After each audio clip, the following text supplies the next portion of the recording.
हम महोदय से अक्सर कहा करते थे जब ये नेता प्रतिपक्ष थे कि महोदय या तो हमारी बहाली का प्रावधान करवा दीजिए और अगर ये संभव नहीं है तो कम से कम आत्मदाह का इजाजत ही दिलवा दीजिए। कि जिस सरकार में मैं हूँ मेरा पैर हाथ सब जंजीरों से जकड़ा हुआ है, इसलिए मैं काम नहीं कर पाता हूँ। लेकिन अब तो आप लोगों में एक समंजन स्थापित हो गया है, एक साथ मिल करके काम करने के लिए रोजगार के अवसर देने की वादा किए थे।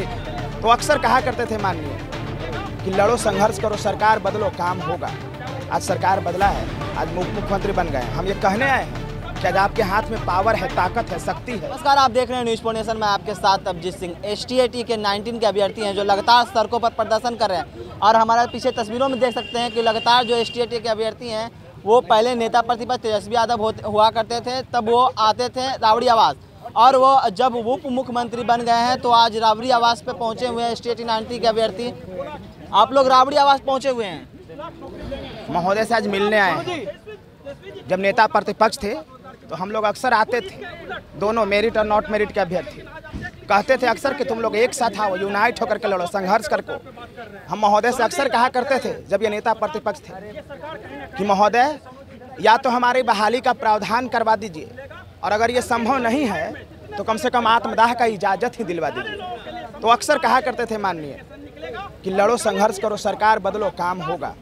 आज सरकार बदला है, आज मुख्यमंत्री बन गए। हम ये कहने आए हैं कि आज आपके हाथ में पावर है, ताकत है, शक्ति है। संपूर्ण बहाली का प्रावधान करिए, यश की प्राप्ति करिए, बिहार में जय जयकार होगा आपका। हम लोग हमेशा नाम जपेंगे, बिहार का नेता बनेंगे, इस देश का नेता बनेंगे। आपका याद किया जाएगा इतिहास में नाम, कितना बड़ी संख्या में किसी को नौकरी कोई उप मुख्यमंत्री ने दिया था। हमें आज भरोसा है तब न यहाँ आए हैं। आप लोग मुख्यमंत्री उप मुख्यमंत्री तेजस्वी यादव से मिलने आए हैं। लगातार आप लोग को जब वो प्रतिपक्ष थे वो भी तब पर भी मिलने आए थे, तो अभी आप क्या मुद्दा है, क्या चीज़ है, बताइए जरा। हम लोग बहुत ही आश लेकर के आए हैं तेजस्वी यादव जी के पास। आज पहली बार नहीं आए हैं, आज पहली बार नहीं है, कई दर्जनों बार तेजस्वी जी के पास आए थे। जिस समय वो सरकार में नहीं थे उस समय भी हम लोग आते थे और आश्वासन दिया जाता था कि जिस दिन हमारी सरकार बनेगी तो पहली कतार में STAT अभ्यर्थियों को पहली कलम से नौकरी देने का आश्वासन दिया करते थे। तो वो समय अब आ गया है। अब STAT 19 अभ्यर्थियों को प्लीज़ मैं उनसे निवेदन करना चाहता हूं हाथ जोड़ करके कि अब उप मुख्यमंत्री जी आप बन गए हैं, आपकी सरकार है, अब हम लोग एक हैं, मेरिट नॉट मेरिट में कोई विवाद नहीं है। अनिल भाई देख रहे हैं, आवेदन भी लिए हुए हैं। हम लोग को संपूर्ण बहाली चाहते हैं, बस संपूर्ण बहाली। आपके पास सीटें जब खाली है, आपके पास 40,000 और 47,000 +2 में टोटल मिला करके 87,000 सीटें खाली हैं, लाखों सीटें खाली हैं, तो टोटल हम लोग 80,402 हैं। अगर जेन्युइन कैंडिडेट को बात करते हैं डोमिसाइल को छाट करके तो 50 से 55,000 कैंडिडेट होते हैं। तो संपूर्ण बहाली देने में क्या लगता है, संपूर्ण बहाली दीजिए। और माननीय मुख्यमंत्री जी नीतीश कुमार से भी निवेदन मैं करना चाहता हूँ कि नीतीश कुमार जी आप कहते थे कि जिस सरकार में मैं हूँ मेरा पैर हाथ सब जंजीरों से जकड़ा हुआ है, इसलिए मैं काम नहीं कर पाता हूँ। लेकिन अब तो आप लोगों में एक समंजन स्थापित हो गया है, एक साथ मिल करके काम करने के लिए रोजगार के अवसर देने की वादा किए थे, तो अब आप लोग दीजिए। अब मैं निवेदन करना चाहता हूं कि अब आप लोग दोनों मिल करके STAT 19 अभ्यर्थियों को सबसे पहले अतिशीघ्र नोटिफिकेशन जारी कीजिए और संपूर्ण बहाली कीजिए, सीट बढ़ा करके संपूर्ण बहाली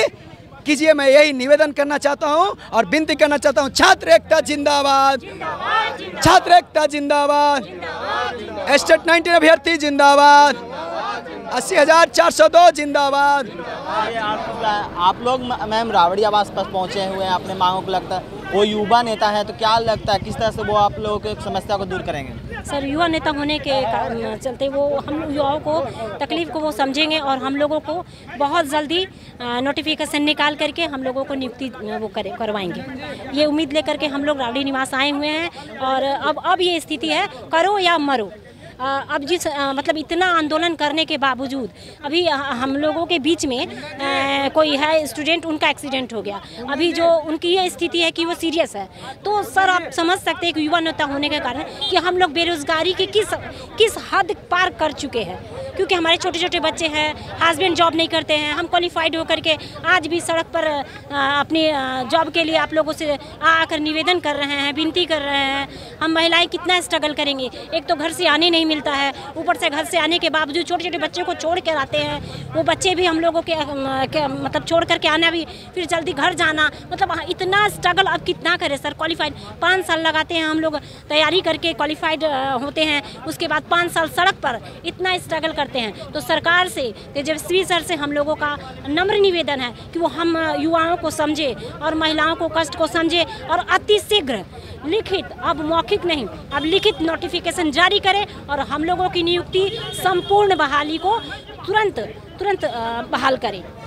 मैम आप क्या बोलिएगा, आज तेजस्वी यादव से मिलने के लिए राबड़ी आवास पहुंचे हुए हैं? हम लोग को उनसे उम्मीद बहुत है और बस हम लोग चाहते हैं सफ़र ख़त्म यहीं पे हो, हम लोग स्कूल में अब ज्वाइन मिल जाए हम लोगों को, बस हम इतना ही कहना चाहते हैं। ये धूप, ये बारिश में इतना लोग परेशान होते हैं यहाँ आके, इसलिए परेशानी ख़त्म करें और हम लोग स्कूल में नियुक्ति दे दें हम लोगों को। बस आप लोग 1.5 सालों से सड़कों पर उतरे हुए हैं, आज आपके जो साथी थे, आपको जो साथी थे वो भी आज आ रहे थे तो प्रदर्शन घायल हो गए, तो क्या कैसे देखते हैं? सरकार बार बार आती है और आप लोगों की वादा करते हैं, लेकिन इस सरकार से उम्मीदें ज़्यादा है। सरकार को रहम आएगा, घायल हुए उन पे भी, हम लोग पे भी आएगा कि हाँ अब इन लोगों का सफ़र यहाँ पर ख़त्म किया जाए, इन लोगों को स्कूल में डाला जाए। इनसे हमें बहुत उम्मीद है, हम लोग की दुआएं लगेगी उनको और तरक्की करेंगे। हम लोग बहुत परेशान हैं, बहुत ज़्यादा ही परेशान हैं, तब भी हम लोग यहाँ पे खड़े हो। क्यों आते हैं हम लोग घर छोड़ के, छोटे बच्चों को छोड़ के परेशान है, तभी तो आ रहे हैं ना। उम्मीद है इंशाल्लाह रहमान ज़रूर हम लोगों का भला होगा।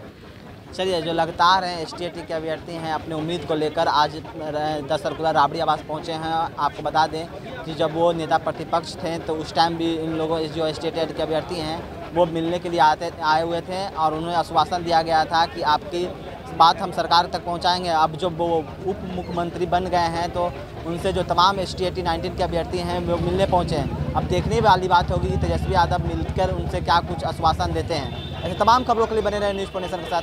नमस्कार।